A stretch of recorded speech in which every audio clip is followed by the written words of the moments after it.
I fell ill and was hospitalized. My boyfriend Lyra was busy taking care of me, running back and forth. The auntie in the next bed quietly asked when we were getting married. I smiled and shook my head, saying nothing. He never knew that I had seen him bind a gaming relationship with a girl named Violet. It happened last night when he forgot to lock his phone while fetching me water. On the day I was discharged from the hospital, the city experienced its heaviest snowfall. Lyra took off his scarf and wrapped it around my neck, teasing me for looking like a little pig. I opened my mouth, tears welling up in my eyes. He knelt down, holding my hand and looking up at me, asking what was wrong. I stared into his star-filled eyes. I couldn't understand how someone could be so tender while cheating on me. Lyra's social media was filled with pictures of me. Because I had sinusitis, he not only quit smoking himself but also stopped his friends from smoking around me. After every drinking session, he would wait in the hallway for 10 minutes before coming home because I couldn't stand the smell of alcohol on him. He remembered my favorite foods and preferences. He even tracked my menstrual cycle more accurately than I did. Last month, when I went skiing in the Northeast with friends, he couldn't join due to work. He spent half an hour on the phone reminding me to be careful. My friends joked that he was obsessed with me, calling him a love-struck fool. Yet this same person had a gaming relationship with a girl I didn't know. They had been bound as in-game lovers for 147 days.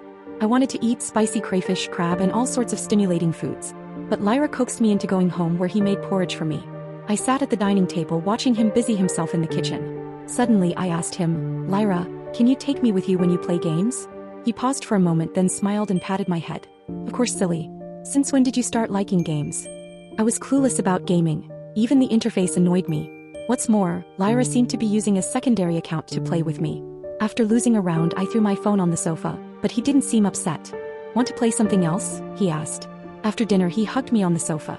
His breath brushed against my ear, his soft hair carrying the fresh scent of shower gel. But I instinctively pushed him away. He raised an eyebrow in surprise but still rubbed my stomach and told me to sleep early. The next day, I left for work without waking Lyra. At noon, he sent me 2 messages. "Since you just left the hospital, don't eat anything cold. I ordered abalone porridge for you. Eat it all. Were you in a bad mood yesterday? Let's go see a movie after work."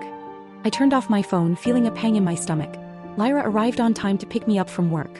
I followed him silently to the cinema, holding his hand. The movie was boring and Lyra's phone kept buzzing. Halfway through, he suddenly told me he had an urgent matter to attend to. I nodded and said I would go home after the movie. But he didn't expect me to follow him out of the cinema. Luckily, he was walking. If he had driven, I wouldn't have been able to keep up. The destination was nearby, a hospital. Lyra stood out in the crowd, his tall figure unmistakable. I saw it clearly when a girl rushed out of a department and hugged him. Lyra let her hug him, his hands in his pockets. He neither reciprocated nor pushed her away. I returned home later than Lyra. He sat at the dining table, tilting his head as he looked at me. I didn't plan to explain, but as I passed him, he grabbed my wrist. "Why have you been so unhappy lately, He kissed me from behind my ear to my neck. But all I could think about was how that girl had hugged him. I shuddered and pushed him away. "Go take a shower." I avoided his gaze, but he didn't seem suspicious. Before leaving, he ruffled my hair. Lyra had such low guard around me. See, he didn't even lock his phone this time. This time I checked his WeChat. He had used a secondary account to play games with me yesterday. After some digging, I found another WeChat app hidden on his phone. It was logged into a different account. The account was sparse, with only a few contacts, including his friends. At the top was a chat with someone named Violet. As I looked, Violet sent a message. "My stomach hurts so bad. I feel awful. When are you going to break up with that woman?" I scrolled up and saw countless messages. So many that it felt like they talked more in a day than Lyra and I did in a month. A month ago, when I went skiing with friends, Lyra couldn't join due to work. He spent half an hour on the phone reminding me to be careful. But that day was Violet's birthday. They went to the dog cafe we had visited and someone took a photo of them. The girl smiled brightly, holding a puppy, while Lyra gazed at her tenderly. My hands and feet turned cold. Lyra had sent her so many messages. He would whine to her about how tired work made him. He would play games with her, teasing her for being a noob. He even shared photos of a new in his office. The overtime he claimed was almost always dates with that girl. As I read, I slowly crouched down, clutching my stomach. The surgery I had for gastritis seemed to be acting up again. Worse, I was so engrossed that I didn't notice the water had stopped running. The sound of the bathroom door opening came from behind me. "What's wrong? Does your stomach still hurt? Should we go to the hospital?" Lyra picked me up from behind, the scent of shower gel filling my nose. His warm hand pressed against my stomach, momentarily easing the pain. I glanced at his phone, which I had flipped over just in time. The last message I saw was Lyra telling the girl, "I lost feelings for her a long time ago. I like you." My mom had always been enthusiastic about feeding me all sorts of food. So, I developed a habit of eating excessively when I was upset. Especially during the stressful period in high school, My weight ballooned by over 30 pounds. Most teenage girls cared about their appearance and I was no exception. But when I got anxious I would binge eat. The friendship circle among the girls in our class was a strange yet harmonious facade. I was often excluded because of my weight. Oversized uniforms, lagging behind in gym class, not daring to wear skirts. No one wanted to be friends with me except Lyra. We met during the freshman representative speech in high school. He was the male representative and I was the female. But compared to my single moment of glory, Lyra was like the sun, bright and dazzling. Top grades, handsome, popular. Girls flocked to him like fish in a river. But coincidentally, we ended up in the same tutoring class and our similar grades were often compared by the teacher. Over time we became close. I knew what some of the boys in our class said behind my back. Calling me fat, saying no one would marry me, followed by bursts of laughter. The insults were endless. But Lyra never looked at me with those disgusting eyes. When did I start falling for Lyra? Probably one evening during tutoring class, when he sat beside me with his backpack slung over one shoulder, carrying the warmth of summer. His eyes curved into a smile, the boy's grin pure and clean. I just checked the grades. You beat me by 1 point again. You're so smart. Can I borrow your brain? Lyra never knew that I peeked at his college application form, calculating for hours and secretly making countless wishes. In the end, we got into the same university. At the graduation party, a girl confessed to him. She came from a wealthy family and was beautiful. I sat in the crowd, silently listening to the cheers. I truly thought Lyra would end up with her, but he politely declined. As the party wound down, I sat alone in the corner of the room. Years of living alone made me dislike socializing, so I often hid myself away. But he always found me. That night, Lyra sat beside me, propping his chin on his hand, his eyes half closed. I knew he was looking at me, but I didn't dare meet his gaze. After a long while, his soft voice drifted to my ear. I like you. Want to give us a try? After we got together, I asked Lyra why he chose someone as chubby as me. He just laughed and hugged me. Because you're adorable to me no matter what. Lyra was a peculiar person. His moral compass was weak and his mind was full of unconventional ideas. So it didn't surprise me that he cheated. After we got together, I lost weight, learned how to dress better, and improved my social skills through university clubs. I started to realize that I was actually quite popular. Some underclassmen even confessed to me. I turned them down, believing that loyalty was the foundation of a relationship. But clearly Lyra didn't share that belief. Late at night, I ate the last piece of cake in the fridge, biting down on the fork. I guess I never really kicked my binge-eating habit. But strangely, I hadn't gained weight in a long time. In fact, the scale showed a decrease. I didn't think much of it, attributing it to the surgery. The messages I read that night were still fresh in my mind. I scoffed. Tonight, Lyra still hadn't come home. I called his phone and he answered almost immediately. Where are you? I asked. The wind howled on his end. Just got off work. I'll be home soon. Did you miss me? His voice was slightly hoarse. If I hadn't confirmed with his colleagues that there was no overtime tonight, I might have believed him. Did he make Violet angry last night so he had to lie about working late to comfort her? Lyra, I'll come find you. Perhaps sensing something off in my tone, he fell silent for a moment. Then with a hint of laughter he gave me an address and reminded me, it's cold outside. Dress warmly and be careful. The university where Lyra taught was close to our home. It was within walking distance. The streets were empty at night with only a few signs of life near the school. Lyra waited for me at the entrance of a night market. He stood with his hands in his coat pockets. He had always stood out and now I realized he was never the stable type. I rehearsed what I wanted to say and walked toward him. But he suddenly pulled me into a hug. He bent down slightly, ruffling my hair. Why are you frowning so much? Are you really that unhappy? Lyra, do you even know why I'm upset? The flickering lights danced across his face and the haze of smoke intertwined. Everything in my mind was thrown into chaos. Is life like a continuous movie? No one knows when or how the unexpected will happen. When the sparks flew, Lyra called my name. That day I clearly remember I went to him to break up. That day I clearly remember he lied about working late to comfort Violet. Lyra said he had lost feelings for me long ago. But when that out-of-control truck came barreling toward us, it was him who instinctively pushed me out of the way. The spreading pool of blood stung my eyes. I frantically crawled over to check his injuries, but he just smiled and ruffled my hair. As long as you're okay. Lyra, tell me, is it really that hard to love just one person? Lyra's injuries were more severe than I had imagined.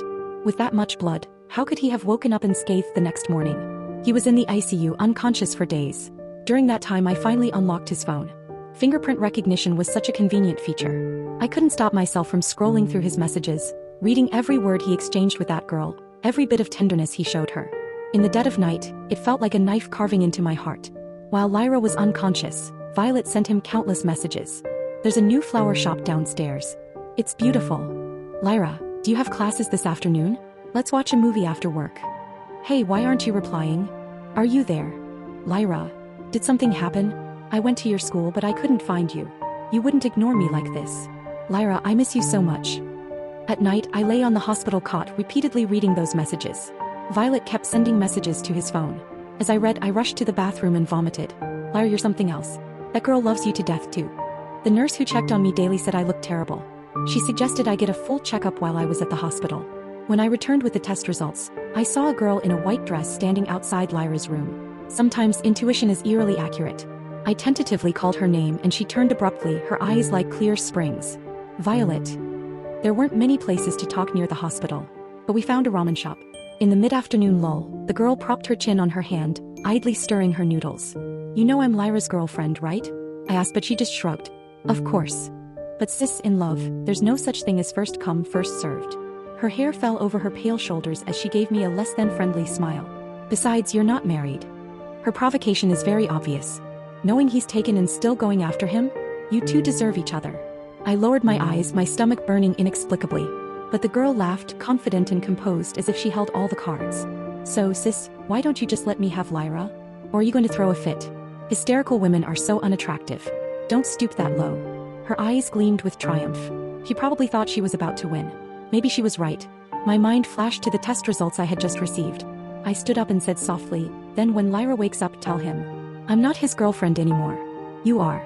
Violet, her real name was Violet, was probably surprised by how easily I agreed. Coincidentally, when we returned, the doctor told us Lyra had woken up. The girl rushed to his bedside, while Lyra, being as sharp as he was, probably understood everything the moment he saw Violet and me together. Over the girl's shoulder, our eyes met. His gaze always carried a strange depth, even now, as if I were the only one in his eyes. Tiny beams of light filtered through the floor cracks.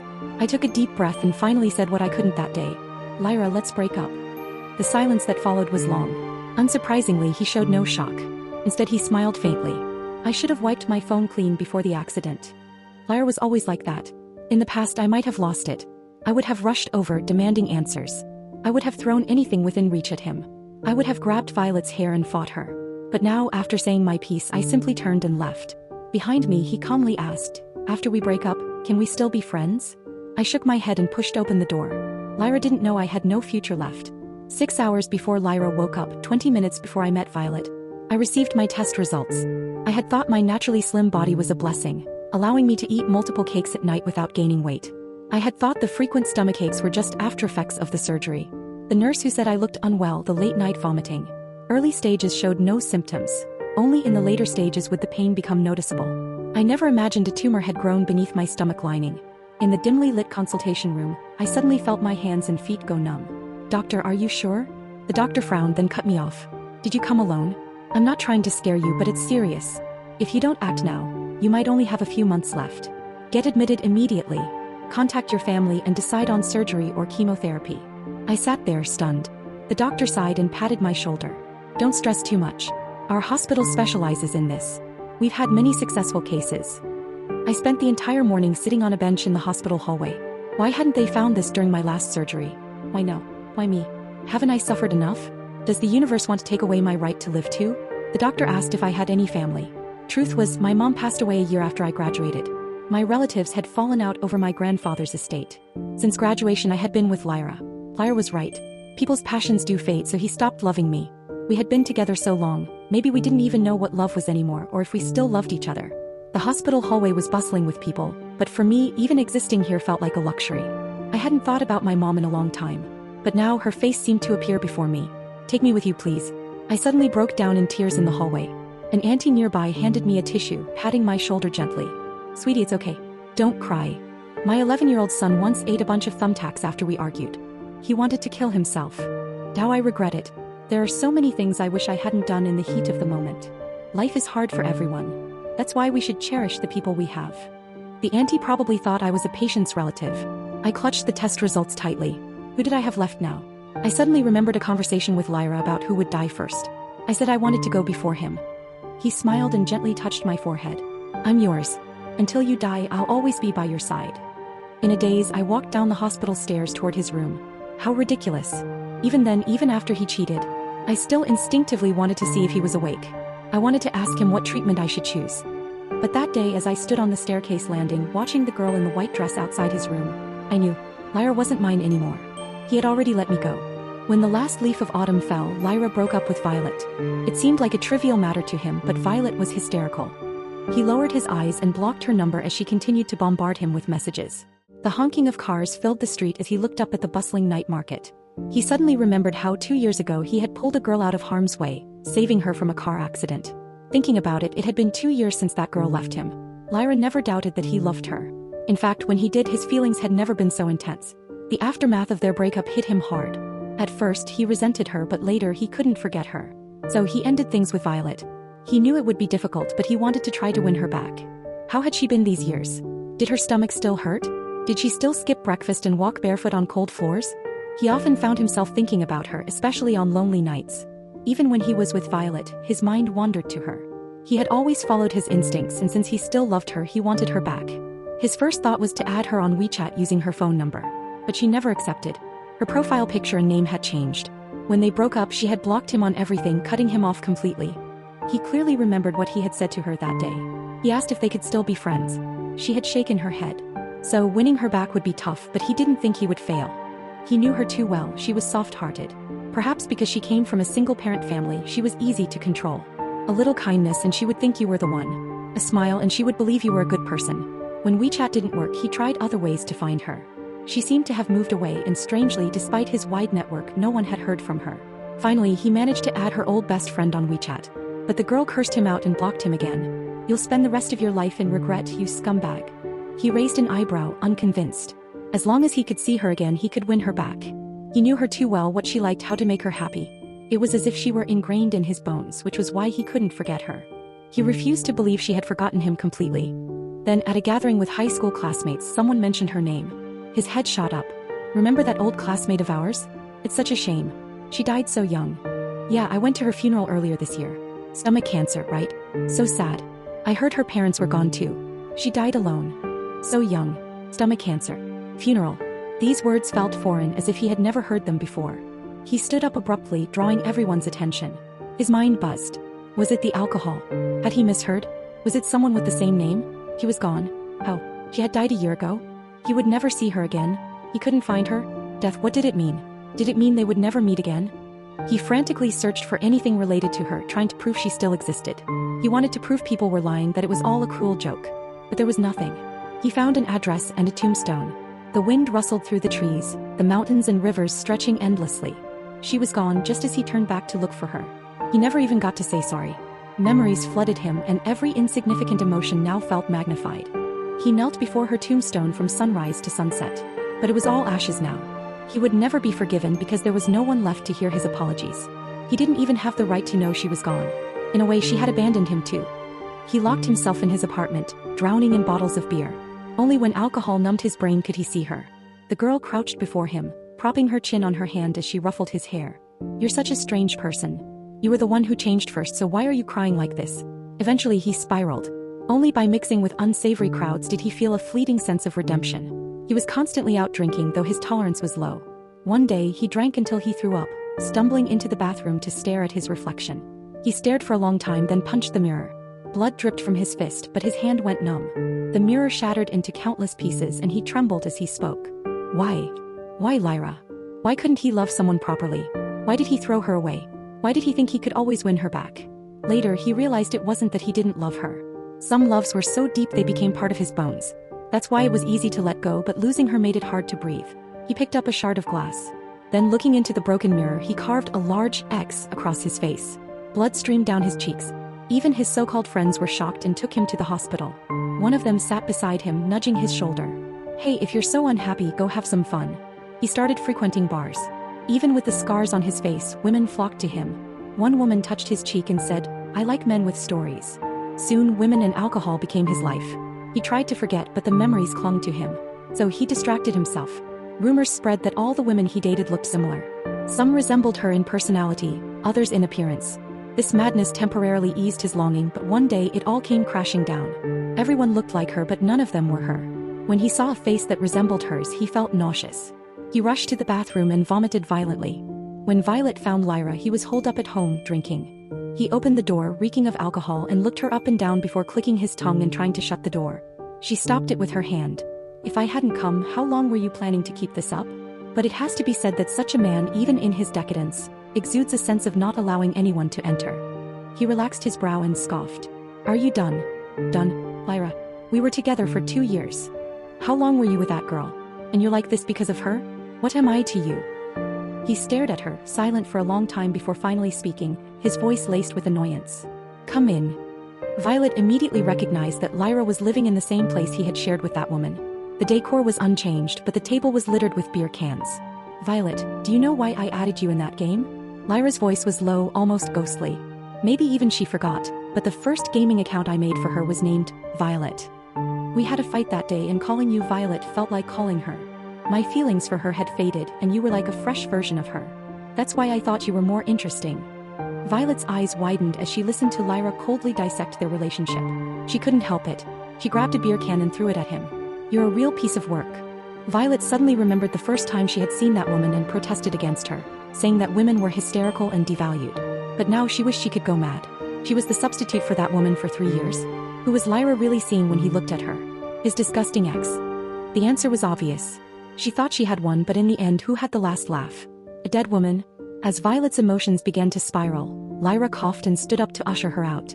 He pushed her toward the door, her curses and sobs cut off as it closed. He looked at his reflection in the mirror. Today was an important day. He didn't want anyone to disturb him. Christmas Eve.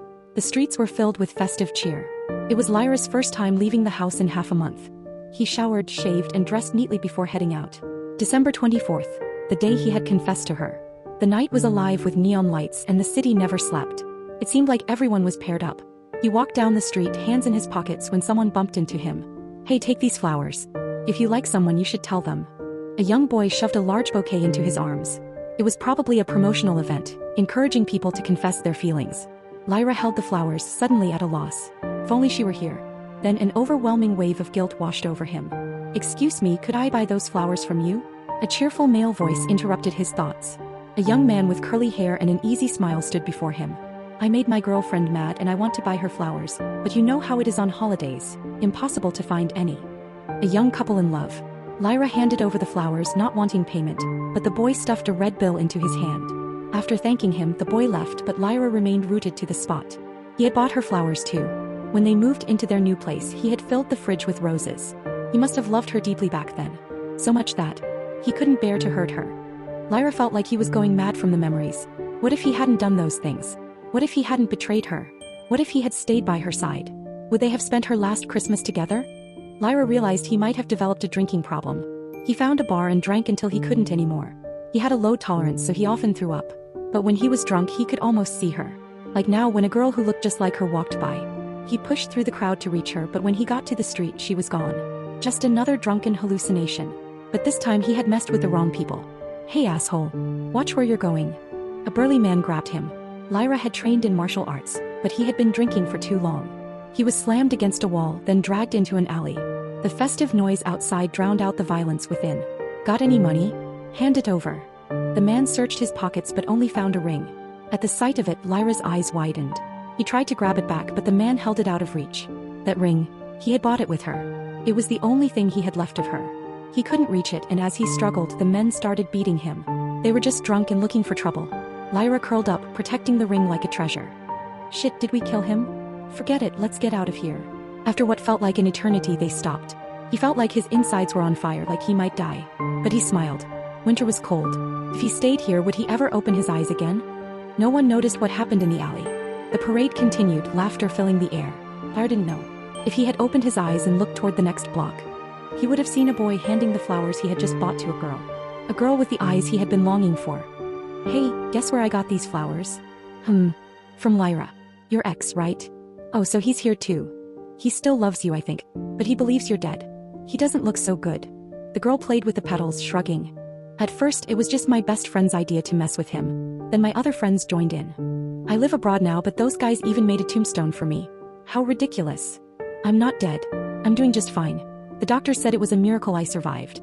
I was almost scared they'd curse me to death. Anyway, what Lyra thinks doesn't matter to me anymore. Life goes on. Honestly, after beating this illness, he doesn't seem as important. The girl stretched, holding the bouquet high. Thanks, the flowers are beautiful. The clock struck midnight.